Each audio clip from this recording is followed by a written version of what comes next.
Bueno, Presidenta, muchas gracias. Voy a tratar de hacer un resumen con respecto a quienes han sustentado las proposiciones y en el mismo orden, señora Presidenta, de las intervenciones. Y empiezo con la proposición del senador Luis Fernando Velasco. El senador Luis Fernando Velasco hace una proposición para efectos de lo que tiene que ver con los municipios. Yo debo decirle, senador Luis Fernando Velasco, que comparto al 100% toda la argumentación que usted ha dado con respecto a lo que ha sido o es la elección de los personeros y secretarios de los consejos de los municipios de categoría 4, 5 y 6, que no tienen ni siquiera para pagar una nómina, que tienen un empleado y los han puesto a hacer concurso. Cuando nosotros incluso discutimos desde el periodo pasado la eliminación de los concursos en estos municipios, llovió rayos y centellas diciendo que era que se querían poner a dedo cuando los municipios no tenían presupuesto para hacerlo. Porque es que desafortunadamente hay muchos congresistas que creen que Colombia es Bogotá, o cualquier, o Medellín, o Cali, que tienen los presupuestos para poder hacer este tipo de concursos, y resulta que estos municipios pues no lo tienen. Y eso lo hemos discutido, y por eso digo al senador Luis Fernando que comparto totalmente sus argumentos y le faltó todavía mucho más ajuste para hacerlo. Pero ¿cuál es el inconveniente que hay con esta proposición, senador Luis Fernando? Si pudiéramos incluirla en este texto, tenga la plena seguridad que lo podríamos trabajar incluso mejor. Pero este es un tema que tiene que ver con los departamentos y las asambleas. Este es el código. Ya viene ahorita la discusión y entrará en la discusión en el Congreso, que se está trabajando en el Ministerio también, el Código Municipal. Y allí es donde podemos incorporar este artículo, senador Luis Fernando Velasco, incluso creo que lo podemos trabajar mejor, no solamente en esa materia, sino hacer los ajustes que corresponden. Pero no es en esta norma, porque esta norma tiene que ver con los departamentos como entes territoriales descentralizados, en fin, y con las funciones de las asambleas, y para nada cobija los municipios en sus elecciones con sus funcionarios. Esa es la razón, senador Luis Fernando Velasco, por la que particularmente pues no podríamos acogerla para incluirla aquí en el Código Departamental, siendo el resorte del Código Municipal. Con respecto a lo expresado por el senador Roy Barreras, con el artículo 113, de igual manera, ese tema lo hemos discutido muchas veces en las reformas políticas, senador Roy, y las diferencias que hay en las inhabilidades dentro de las jurisdicciones departamentales con los familiares, que son diferentes con respecto a los mismos de las alcaldías.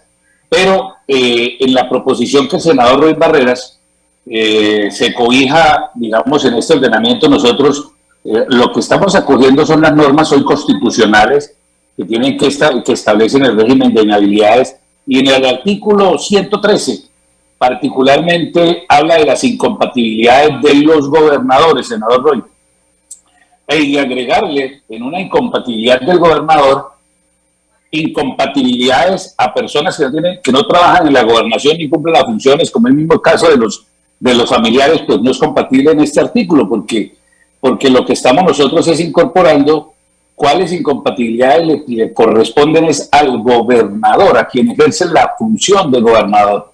Y mal haríamos en este artículo cometer una materia que no corresponde con respecto a los familiares. Yo no sé si en algún otro, en otro tema, en otro artículo pudiéramos manejarlo, pero no es en este artículo, senador Roy, donde cabe el régimen de incompatibilidades de terceros que son diferentes a los gobernadores. No sin querer decirle que tiene toda la razón en la sustentación de la proposición, pero no tiene cabida en este capítulo. Ahora, con respecto a la senadora María del Rosario Guerra, que fue la tercera que intervino, que habla sobre el artículo 147, aquí tengo que hacer alusión también a lo expresado por el senador Gabriel Velasco, por el senador Ernesto Macías, y en una proposición que ha redactado el senador también Santiago Valencia en esta materia. Yo debo expresar que ha sido un tema de discusión en los últimos días, Este artículo 147 fue aprobado en la Cámara de Representantes en los dos debates, aprobado en la Comisión Primera del Senado. Estamos en el último debate. Es una solicitud que yo pues entiendo, por supuesto, a los senadores que suscriben estas proposiciones. Pues por supuesto me hubiera gustado más que en lugar de haberla suscrito ellos hubiera venido el ministro de Hacienda y hubiera hecho la aclaración respectiva. Y yo sí quiero defender el artículo 147 como está, concertado por los gobernadores, por una razón muy sencilla. Y se lo voy a explicar a ustedes, senadores. Seguramente muchos de ustedes llegarán a ser gobernadores algún día o tendrán injerencias en sus departamentos, por supuesto, para que les vaya bien. Lo que no es posible en Colombia es que los gobiernos, y cuando hablo de los gobiernos, por supuesto, yo no estoy haciendo, lo hago con todo respeto, no estoy hablando de este gobierno, estoy hablando de todos los gobiernos, los que han pasado y los que van a venir en los próximos años. Desde que se creó la Constitución del 91, se empezó a hablar de la descentralización administrativa de los entes territoriales. Pero ¿qué ha ocurrido en la práctica? Que han venido haciendo descentralización de funciones sin descentralización de recursos. Hoy lo que establece este código es que cuando el gobierno nacional decida descentralizar funciones, competencias en los departamentos, lo obvio es que también le descentralice los recursos para que los cumplan. No es que se le descentralice las funciones para que los departamentos las cumplan, las ejerzan sin los recursos para hacerlo y a cargo del presupuesto del departamento. Eso es lo que no es viable. Porque aquí decía el senador Ernesto Macías que se requería el aval de Hacienda. No se requiere el aval de Hacienda, senador. Lo que se requiere es que si el gobierno nacional no le quiere descentralizar los recursos a los departamentos, basta con que simplemente tampoco le descentralice las funciones y las asuma el gobierno nacional. Entonces la ejerce el gobierno nacional con sus recursos. Pero si se la transfiere a los departamentos, lo obvio es que le transfiera también los recursos para que sean los departamentos los que puedan ejercer esa función. Esa es la razón del artículo 147. No es ninguna otra. Ponernos a meter que le descentralicen y que después los recursos se queden aquí mientras se haga el marco fiscal, pues la verdad, en mi concepto, yo creería que sin este artículo 147 está sobrando todo el código que estamos hoy aprobando, los 156 artículos. No tendría ninguna razón de ser, porque todo lo demás lo que tiene que ver es precisamente con el ejercicio de las funciones y las competencias de los departamentos y de las asambleas en esa aprobación de esas mismas funciones que hoy se descentralizan, pero que si no se le va a hacer con recursos, pues no tiene razón de ser. Yo defenderé el artículo 147 tal y como está en la ponencia, y es lo que le pido a los senadores, pero yo no impongo las decisiones. Esto es con votación y cada uno sabrá en su esencia qué es lo que está ocurriendo con eso. Como preguntaba también el senador Pacheco, si esto había sido concertado por los gobernadores en los temas de los recursos. La senadora Miriam Paredes, que hizo esa misma pregunta, le digo que todo el trabajo que se ha hecho desde la Cámara de Representantes, desde las audiencias, ha sido trabajado por la Federación de Departamentos, con los gobernadores, quienes han participado de manera activa en sus reacciones, sus proposiciones. Incluso cada una de las ponencias han sido debatidas con ellos antes de entrar a radicarse, igual que con los diputados. Y esto se hace porque finalmente ese es el código que los va a regir tanto a los diputados que trabajamos con Confadicol como con la Federación de Departamentos y, por supuesto, de la mano del Ministerio del Interior, que son los autores de la iniciativa y quienes las han venido defendiendo. Y yo sea la oportunidad también para felicitar al Ministerio del Interior que después de 35 años, por primera vez desde el año 1986, se hayan puesto a poner acorde la normatividad de los departamentos. Por lo tanto, hay una concertación con todos los sectores. Al senador Sanguino, en la proposición que hace con respecto al artículo 127 y 134 por la senadora Angélica Lozano, yo debo ser claro, senador Sanguino, yo tengo una concepción que hemos discutido muchísimo, que tiene que ver precisamente con la sentencia, del caso del senador Petro, y que fue discutida cuando se aprobó el Código Disciplinario. Pero yo debo ser claro también diciéndoles que este código, este articulado, el 127 y el 134, no le está dando ninguna competencia ni al presidente de la República para destituir gobernadores, ni para sancionarlos, ni muchísimo menos a la Procuraduría.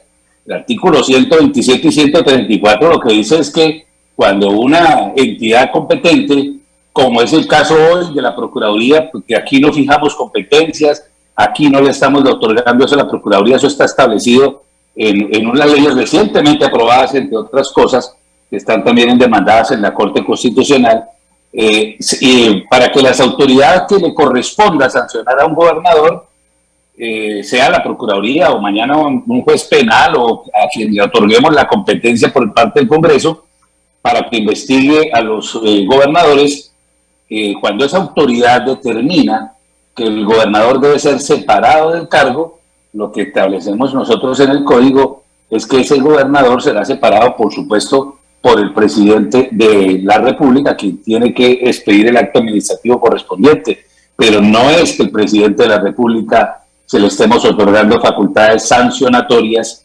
ni tampoco la Procuraduría, porque no es la norma para hacerlo. Nosotros, la norma se acoge con fundamento en lo que ya está establecido en otras leyes. Lo mismo para el senador John Milton Rodríguez, que habló sobre las funciones de las contralorías y las veedurías ciudadanas. De igual manera, es el mismo argumento. Aquí nosotros no podemos establecer funciones diferentes a la Contraloría, las que nosotros ya establecimos en el acto legislativo que fue aprobado también recientemente. Ahí están las funciones de la Contraloría General, de las Contralorías Territoriales, las que operan hoy en Colombia, y dentro de ese marco de competencias que se le otorgó en estas normas, en el acto legislativo y en la ley que lo reglamentó, lo único que nosotros acogemos aquí es esa misma normatividad como función de ejercicio que tienen que desarrollar las asambleas en sus procesos, por ejemplo, de elección, pero no hacemos modificaciones de competencia porque no es, o de funciones mismas, porque no podemos estar por encima del acto legislativo que así lo aprobó. El senador Gabriel Velasco es lo mismo el 147, que ya lo expresé, que han pedido que lo votemos por separados aquí todos, pero yo sí le quiero expresar las razones ya de ese artículo con respecto a lo que tiene que ver con los recursos de las gobernaciones en las funciones que se le delegan. Me falta la de la senadora Esperanza Andrade, que tiene que ver con el artículo 32-34. Ella dice que el 19 lo deja como constancia, y con respecto al 32 y 34, que hace una homologación en lo que tiene que ver con las funciones del presidente de la República con respecto a el presupuesto, la forma como se aprueba el presupuesto general de la Nación. Pues obviamente aquí no podemos nosotros acoger, digamos, el funcionamiento propio de las asambleas, que tienen un régimen particular, incluso porque las aprobaciones y los debates no son el mismo número que tenemos nosotros, en las mismas disposiciones, en las facultades que se le otorgan las asambleas al gobernador del departamento, no cobija la misma sentencia que ya está haciendo de manera expresa con respecto a las facultades que el Congreso de la República hoy no le otorga al presidente de la República en materia de presupuesto, porque esas facultades están desde el punto de vista del orden constitucional, pero no tiene nada que ver. Es muy diferente el sistema del régimen que ella plantea, o que hicieron, pues le digo con respeto, senadora Esperanza Andrade, a cobijar la misma norma del Congreso con respecto a las asambleas departamentales. Esas son las explicaciones a lo que han establecido. Por eso es la razón por la que yo he expresado que no tendría cabida o no se podrían acoger estas proposiciones, y es lo que quiero sugerirle a la presidencia, pues que votemos el bloque. Si quieren votarle alguna por separado, pues es decisión de la mesa directiva, tiene usted la facultad, señora presidenta, usted es quien dirige el debate. Yo le pediría a estos senadores que han sustentado estas proposiciones que pudiéramos dejarla como constancia de acuerdo a los planteamientos que acabo de hacer, y pudiéramos votar si la dejan como constancia, podríamos votar las proposiciones que están avaladas. Y a propósito de eso, señora Presidenta, yo quiero hacer una claridad. Dentro de las proposiciones que yo dije que estaban avaladas, que fueron entregadas en la Secretaría, yo dicté los artículos que no tenían proposiciones conforme a como me lo pasaron allá. Yo, pues lamentablemente, la semana pasada estuve de manera presencial, siempre lo hago.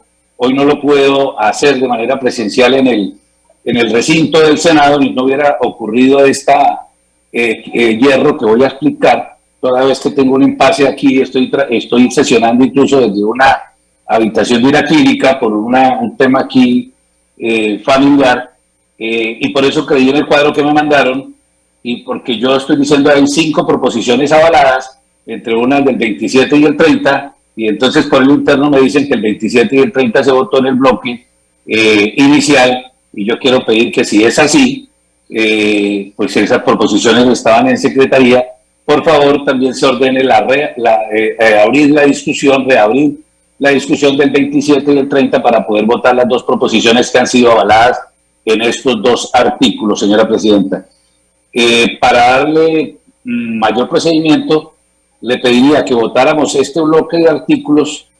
Yo pediría votar los negativos, pudiéramos abrir el 27 y el 30 para votar las 5 proposiciones que han sido avaladas, y procederíamos ya al título de la pregunta, si usted los considera así, y si los senadores entienden la explicación que hemos hecho, pudiéramos votar el bloque. Si hay alguno que quiera insistir, pues está en todo su derecho, yo no impongo nada, es la plenaria del Senado la que toma las decisiones. A mí me corresponde simplemente presentar la ponencia, defenderla, y hemos estudiado muy de fondo cada uno de los artículos con los intervinientes, y les puedo garantizar que esta es una muy buena ley, que ha sido muy bien trabajada, que contiene toda la normatividad que han requerido los diputados y los gobernadores, y que les va a permitir modernizarse en su cumplimiento de sus funciones. Había cuenta de que hasta hoy no tenían sino normas sueltas que hoy acogemos en este proyecto. Señora Presidenta, usted tiene la palabra como moderadora y como autoridad en esta discusión. Mil gracias.